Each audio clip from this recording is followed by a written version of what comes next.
Bonjour à toutes et à tous. Nous nous retrouvons aujourd'hui ensemble suite à l'annonce catastrophique faite par le groupe finlandais Nokia le 22 juin dernier. Les salariés et les organisations syndicales de l'entreprise ont décidé de réagir très vite et très fort pour s'opposer à ce nouveau coup porté. Leur travail n'a pas été simple puisque la majeure partie d'entre eux est toujours en télétravail à domicile. Très vite, les 8 organisations syndicales ici présentes et présentes sur le territoire, CFDT, CFE-CGC, CFTC, CGT, FO, FSU, Solidaire et UNSA ont apporté leur soutien à ce nouveau combat et ont contribué à l'organisation de cette manifestation. Avant de donner la parole aux représentants des salariés de Nokia, nous tenons tout d'abord à remercier le personnel soignant du territoire pour son action si vitale face à la crise sanitaire qui traverse le monde.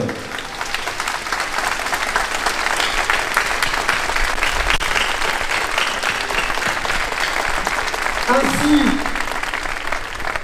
nous remercions aussi les agents des collectivités territoriales également mobilisés. Merci de les applaudir.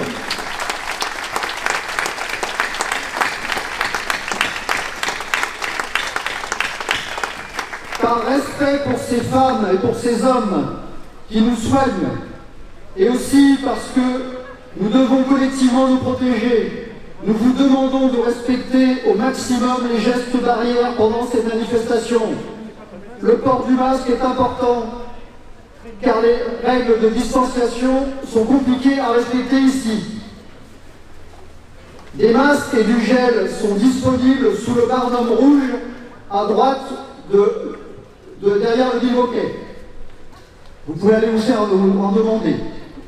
Nous voulons aussi signaler la présence ce matin, au-delà des citoyennes et citoyens du Trégor et proches du Trégor, la présence de plusieurs délégations de salariés qui sont venus soutenir notre mobilisation. Ils viennent de chez Hop à Morlaix, filiale d'Air France, qui vient d'annoncer un énorme plan de suppression d'emplois.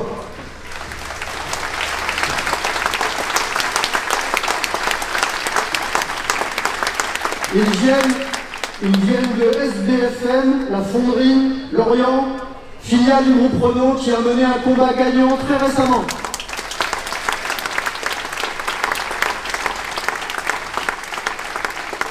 Des représentants et représentantes nationaux, régionaux, départementaux de nos organisations, de nos confédérations et fédérations syndicales se sont aussi déplacés à Lannion pour soutenir ce combat.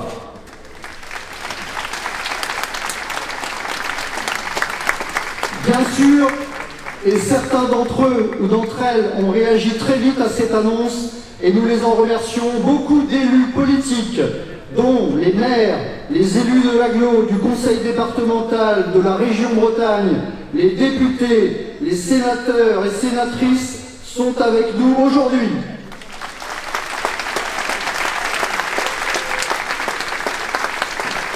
Nous remercions aussi les commerçants de Lannion, dont l'association Lannion-Cœur de Ville, car ils ont été nombreux à nous apporter leur soutien et certains ont fermé boutique pendant la manifestation.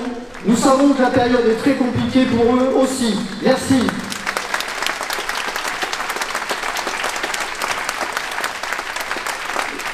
Voilà pour l'introduction. Je vais passer la parole pour l'intervention syndicale commune aux délégués de Nokia et à l'Interpro CGT. Merci.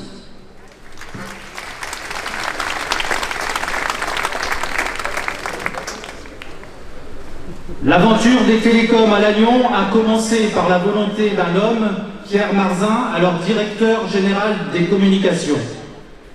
Il devient par la suite le maire de Lannion.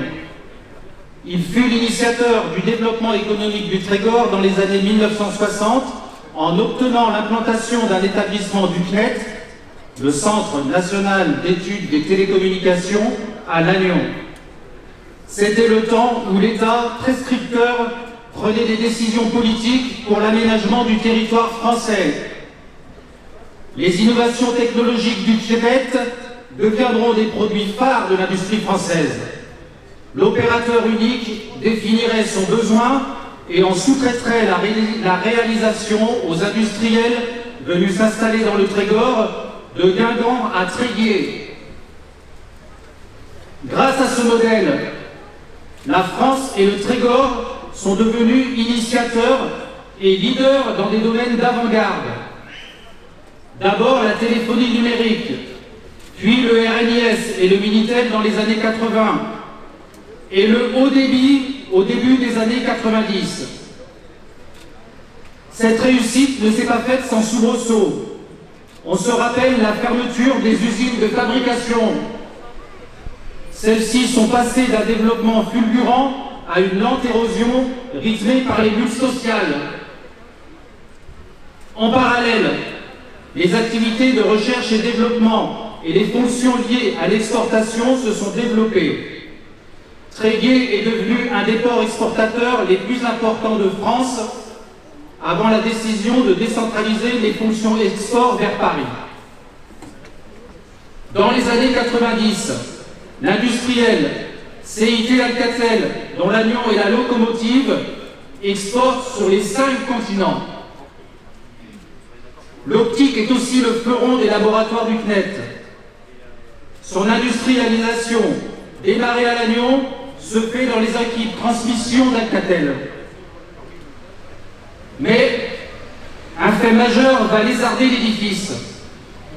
Les règles de dérégulation en Europe vont conduire à casser les grands acteurs industriels nationaux et modifier de façon irréversible le paysage des télécommunications en France. Elle sonne le glas de l'innovation partenariale entre Orange et les industriels français.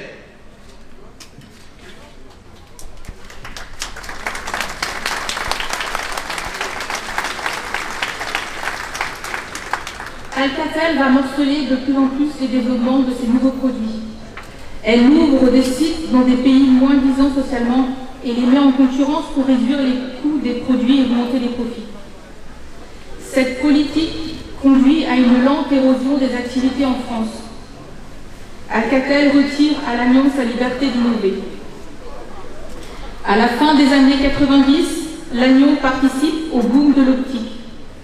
Le site emploie alors plus de 2000 salariés.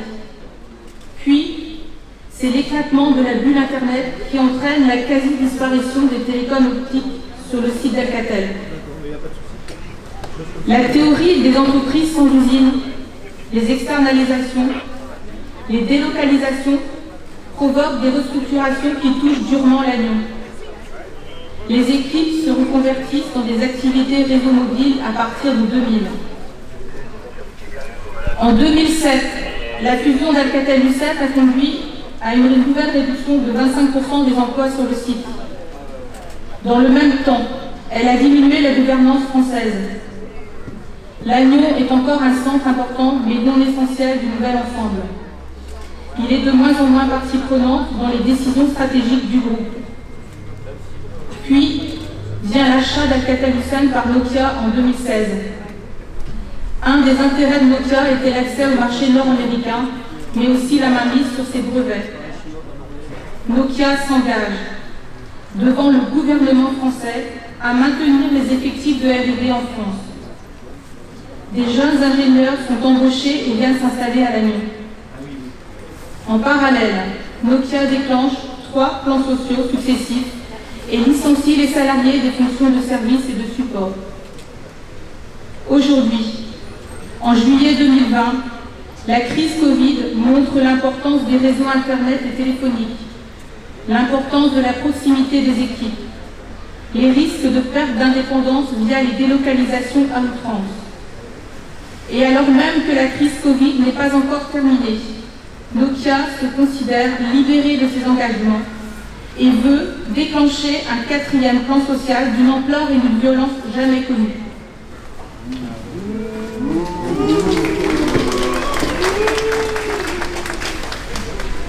Nokia veut supprimer 1233 emplois en France, dont 402 à Lannion.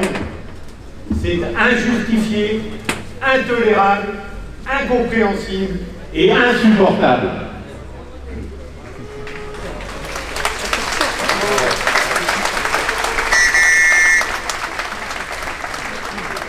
C'est injustifié, car les problèmes de trésorerie et de profitabilité derrière lesquels se réfugie la direction de Nokia ne sont pas fondés. Le marché des télécommunications est certes très concurrentiel, mais malgré cela, durant les 4 dernières années, 5 milliards d'euros ont été distribués aux actionnaires sous forme de dividendes et de rachats d'actions. Le PDG de Nokia a délibérément choisi de privilégier la rémunération du capital au détriment des investissements pour l'avenir.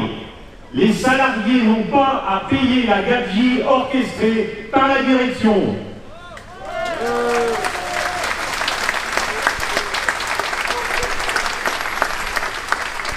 C'est intolérable, car pour la très grande majorité des suppressions de postes, ce ne sont pas des arrêts d'activité, mais bien des délocalisations.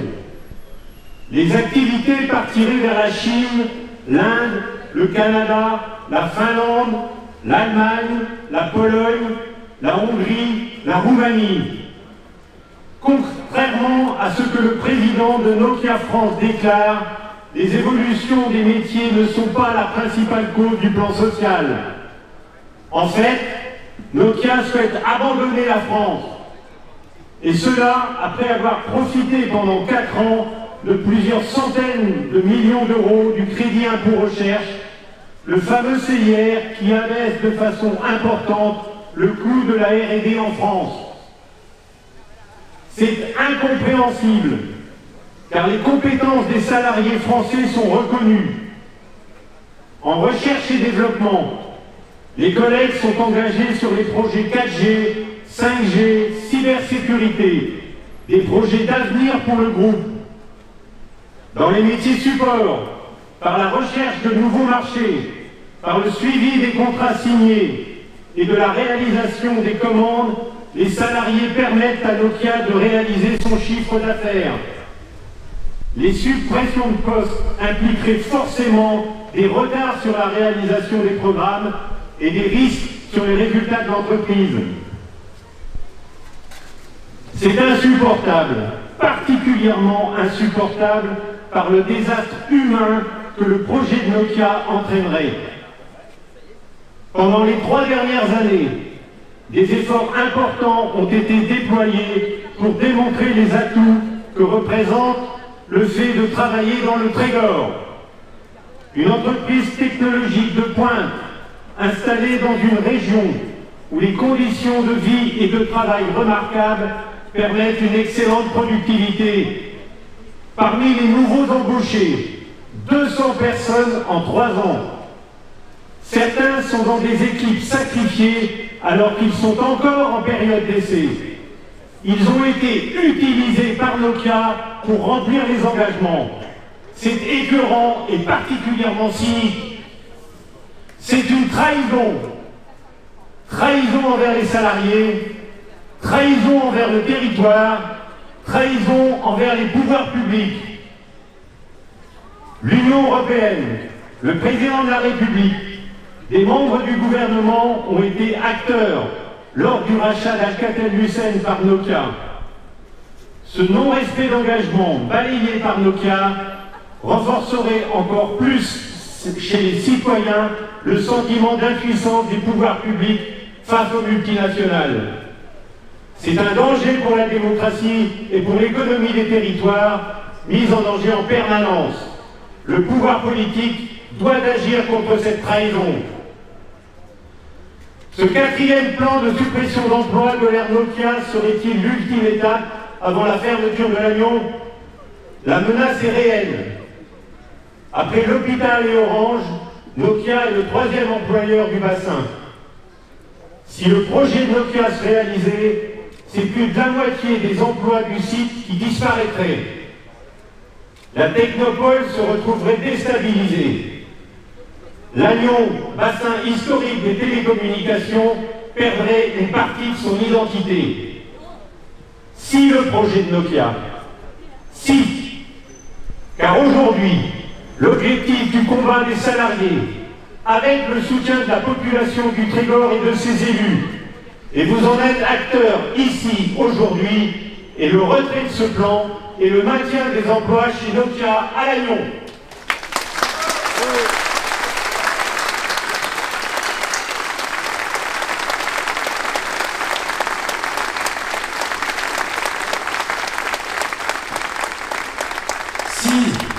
Si nous sommes toutes et tous réunis aussi nombreux ce jour pour soutenir les salariés de Nokia, c'est aussi parce que la suppression massive d'emplois prévue sur le site de Nokia à Lannion et qui risque fort d'amener à la fermeture définitive de ce site aurait des répercussions sur tout le Trégor et bien au-delà.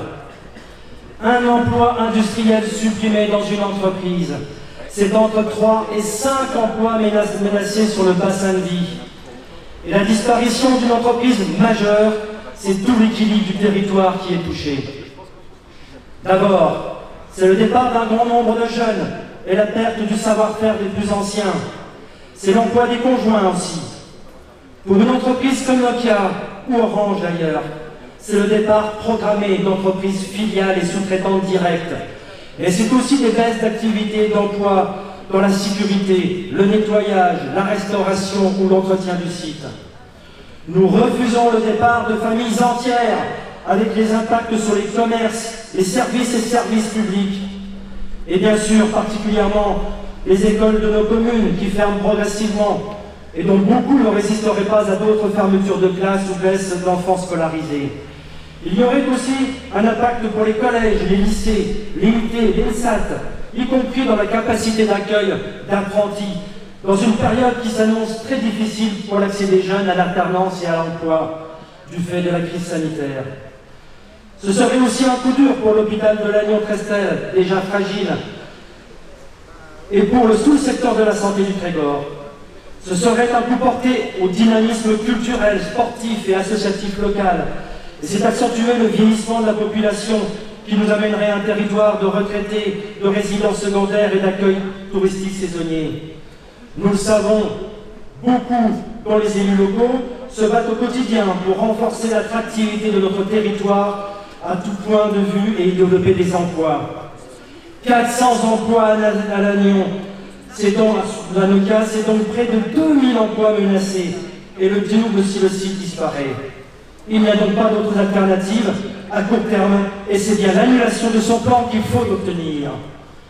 Pour autant, même avec le maintien de l'emploi chez Nokia, le jour d'après ne se fera pas sans une mutation économique.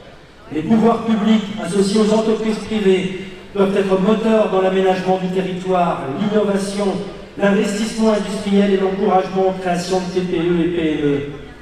Le savoir-faire dans les télécommunications et le numérique du Trégor doivent être repensés localement au service des besoins de la population, de la transition énergétique, à la maîtrise de nos données numériques, les citoyens comme les entreprises, par exemple avec l'implantation d'un centre de données numériques local.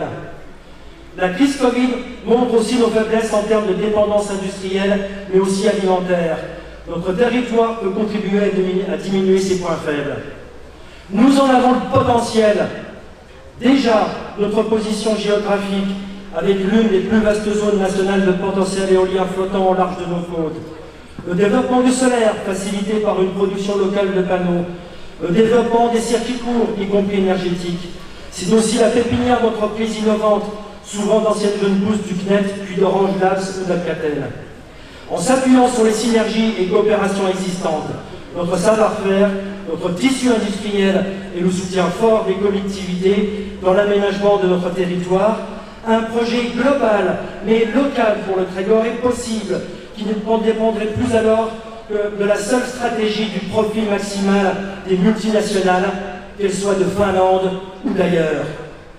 Et ainsi, le Trégor sera toujours debout.